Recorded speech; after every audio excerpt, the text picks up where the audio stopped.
बिस्मिल्लाहिर्रहमानिर्रहीम। आज जो है वो हम स्टूडेंट कंबस्शन एनालिसिस जो है उसको डिस्कस करेंगे। कंबस्शन एनालिसिस जो है इसके ज़रिए हम परसेंटेज कंपोजिशन जो है वो या परसेंटेज जो है वो का एलिमेंट्स की जो है वो फाइंड आउट कर सकते हैं। ठीक है, कंबस्शन एनालिसिस मींस के हम जो है यहाँ पे ऑर्गेनिक जो कंपाउंड जो है उसको लेते हैं और उसको जो है वो जलाया जाता है in the presence of oxygen in the furnace, और उसके नतीजे में इस ऑर्गेनिक कंपाउंड्स में अगर वो ऑर्गेनिक कंपाउंड कार्बन, हाइड्रोजन और ऑक्सीजन है उसमें, तो ऑर्गेनिक कंपाउंड में कार्बन जो होती है वो कार्बन डाइऑक्साइड में जलकर तब्दील हो जाती है, और जो हाइड्रोजन होती है वो जो है वो जलकर वाटर में जो है वो तब्दील हो जाती है, और उससे फिर हम जो है वो कार्बन डाइऑक्साइड और वाटर की जो अमाउंट है उसको जो है वो मालूम कर लेते हैं। और यहाँ पे आपकी और कंबस्शन एनालिसिस के ज़रिए हम जो है वो फिर परसेंटेज जो होती है कार्बन की, हाइड्रोजन की और ऑक्सीजन की मालूम करते हैं, और उसके ज़रिए उस परसेंटेज को लेकर उससे एम्पिरिकल फार्मूला जो है वो मालूम किया जाता है। तो यहाँ आपकी बुक में उन्होंने कंबस्शन एनालिसिस जो है वो उसको ब्रीफली जो है वो बताया हुआ है कि ये कंबस्शन एनालिसिस जो है वो कैसे किया जाता है। ऑर्गेनिक अमाउंट जो है उसकी एक वे अमाउंट जो होती है, यानी कि वज़न शुदा जो अमाउंट होती है वो ली जाती है। यहाँ पे ये जो ऑर्गेनिक ये कंबस्शन ट्यूब जो है वो आपके सामने बनाई हुई है मैंने। ये जो कंबस्शन ट्यूब है उसमें एक फर्नेस होती है, और फर्नेस जो होती है उसके अंदर ऑर्गेनिक कंपाउंड को रखा जाता है, और बाहर से जो है वो ऑक्सीजन जो है वो सप्लाई की जाती है इस फर्नेस को। जब ये ऑक्सीजन इसके अंदर जाती है या जो एयर है जब इसके अंदर जाती है, तो यहाँ पे जो ऑर्गेनिक कंपाउंड है जो पहले से प्री वेट अमाउंट में रखा हुआ है, इसको जो है वो ये ऑक्सीजन की मौजूदगी में जलता है ऑर्गेनिक कंपाउंड, और उसके नतीजे में कार्बन डाइऑक्साइड कार्बन से और हाइड्रोजन से जो है वो वाटर जो है वो प्रोड्यूस होता है। और ये जो कार्बन डाइऑक्साइड और वाटर जो है यहाँ पे आगे जो है इनको फर्दर जो है वो दूसरे ही ट्यूब के साथ जो है इनको कनेक्ट किया गया है।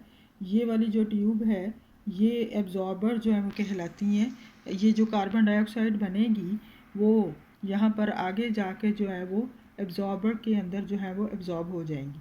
तो यहाँ पर पहले वाला जो एब्जॉर्बर है वो मैग्नीशियम क्लोरेट इसके अंदर जो है वो वे अमाउंट में रखा हुआ होता है, और ये वाटर को जो है वो एब्जॉर्ब करेगा। इसी तरह आगे जो है वो 50% पोटाशियम हाइड्रोक्साइड जो है वो यहाँ पे रखा हुआ है, जो कि कार्बन डाइऑक्साइड जो है इसको एब्जॉर्ब करेगा। यानी कि कार्बन डाइऑक्साइड और वाटर यहाँ से निकलेंगी, वाटर जो है वो यहाँ पे मैग्नीशियम क्लोरेट में एब्जॉर्ब हो जाएगा, और कार्बन डाइऑक्साइड जो है वो यहाँ पे पोटाशियम हाइड्रोक्साइड के अंदर जो है वो एब्जॉर्ब हो जाएगी। ये जो मैग्नीशियम क्लोरेट और पोटाशियम हाइड्रोक्साइड है पहले से इनकी जो है वो मेजर्ड अमाउंट जो है वो रखी हुई होती है। जब ये कार्बन डाइऑक्साइड और वाटर इसके अंदर एब्जॉर्ब हो जाते हैं तो उस अमाउंट में से कार्ब एब्जॉर्बर की अमाउंट जो है उसको माइनस कर लिया जाता है, जिससे हमें कार्बन डाइऑक्साइड और वाटर की जो अमाउंट है वो मालूम हो जाती है। और बाकी जो चीज़ें जो एब्जॉर्बर में एब्जॉर्ब नहीं होती इन एब्जॉर्बर के अंदर, वो जो है वो यहाँ पर जाकर जो है वो इकट्ठी हो जाती हैं। ठीक है, हमने यह मालूम करना है कार्बन डाइऑक्साइड और वाटर की जो अमाउंट है उसके ज़रिए कार्बन की जो परसेंटेज है उसको जो है वो मालूम करना है। कार्बन की परसेंटेज जो है वो हम फार्मूले के ज़रिए मालूम करेंगे।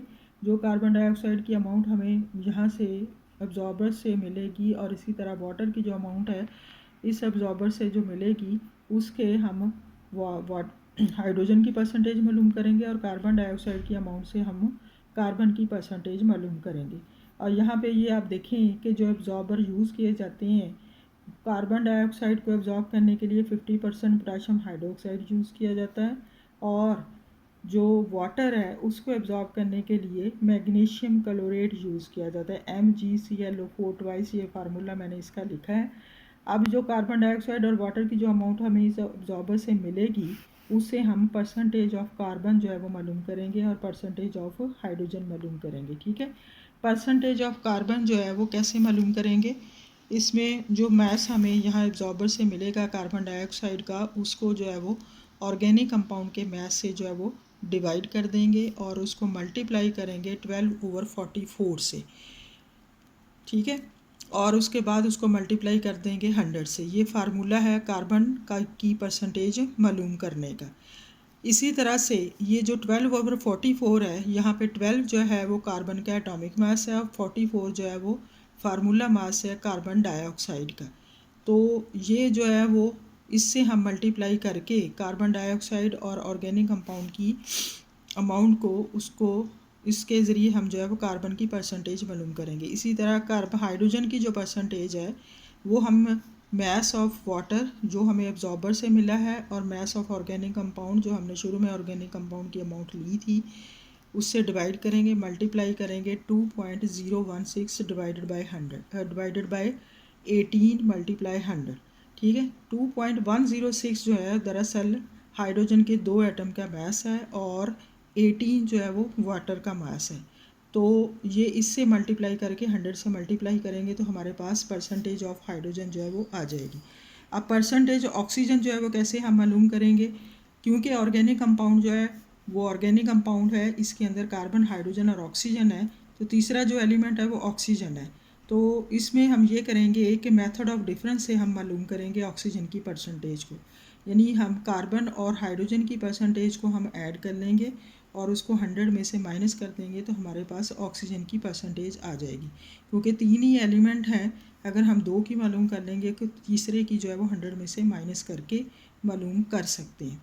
इस तरह से हमारे पास इन तीनों एलिमेंट की परसेंटेज जो है वो आ जाएंगी, परसेंटेज अमाउंट, और उससे फिर हम जो है वो एम्पिरिकल फार्मूला मालूम कर सकते हैं। हमने जैसा कि लास्ट स्टेप में देखा था कि एम्पिरिकल फार्मूला जो है वो हम परसेंटेज अगर हमें एलिमेंट की मालूम है तो उसके ज़रिए हम मालूम कर सकते हैं। इसके 4 स्टेप जो हैं वो यकीनन आप लोगों ने सुन लिए होंगे और याद किए होंगे, और उन 4 स्टेप के ज़रिए हम एम्पिरिकल फार्मूला जो है वो फाइंड आउट कर सकते हैं। यहाँ आपकी बुक में एक एग्जांपल दी हुई है कि एक ऑर्गेनिक कंपाउंड है वह सब्जेक्टेड टू कंबस्शन एनालिसिस, कि उसको कंबस्शन एनालिसिस जो है उसकी की गई और उसमें 0.5439 ग्राम जो है वो उसने ऑर्गेनिक कंपाउंड की अमाउंट थी और 1.039 ग्राम कार्बन डाइऑक्साइड की अमाउंट थी, 0.639 ग्राम जो है वो वाटर की अमाउंट उस एनालिसिस के ज़रिए मिली।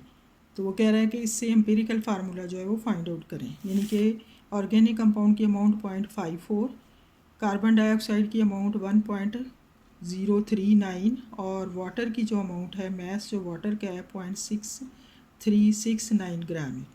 अब जो है वो हम आप लोगों ने पढ़े थे इसके 4 स्टेप, और पहले स्टेप में परसेंटेज कंपोजिशन जो है वो मालूम करेंगे इस ऊपर वाले फार्मूले के ज़रिए, और उसके बाद फिर आपने दूसरा स्टेप पढ़ा था कि नंबर ऑफ़ मोल्स या नंबर ऑफ़ ग्राम एटम जो है वो फाइंड आउट करेंगे। वो कैसे करेंगे कि जो आपने परसेंटेज मालूम किया उसको उस एलिमेंट के की जो भी परसेंटेज आपने मालूम किया है, यहाँ पे आप देखें कि हमारे पास जो कार्बन की परसेंटेज है वो 52.108 है।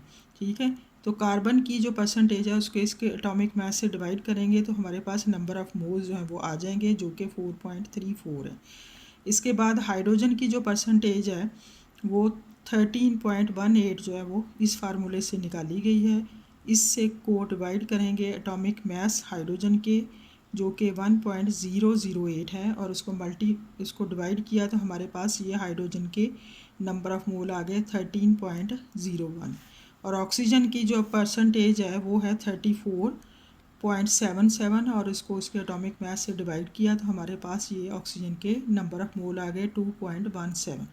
तो ये नंबर ऑफ़ मोल आ जाएंगे या नंबर ऑफ़ ग्राम एटम आ जाएंगे। दूसरा स्टेप। तीसरा स्टेप क्या था कि आपने एटॉमिक रेशो जो है वो मालूम करनी है। एटॉमिक रेशो कैसे मालूम करेंगे कि जो नंबर ऑफ़ मोल्स जो आपके पास आए हैं या नंबर ऑफ़ ग्राम एटम आए हैं उनको सबसे छोटे वाले नंबर ऑफ़ या लीस्ट जो नंबर ऑफ़ मोल्स हैं उसके साथ डिवाइड कर देंगे। अब आप इसमें देखें सबसे कम जो नंबर ऑफ़ मोल है वो 2.17 है, तो इन सारी फिगर्स को जो है वो 2.17 से हमने डिवाइड कर दिया। 4.34 को 2.17 से डिवाइड किया तो ये 2 आ गया। 13.01 को 2.17 से डिवाइड किया तो ये जो है वो 6 आ गया। 2.17 को 2.17 से डिवाइड किया तो ये 1 आ गया।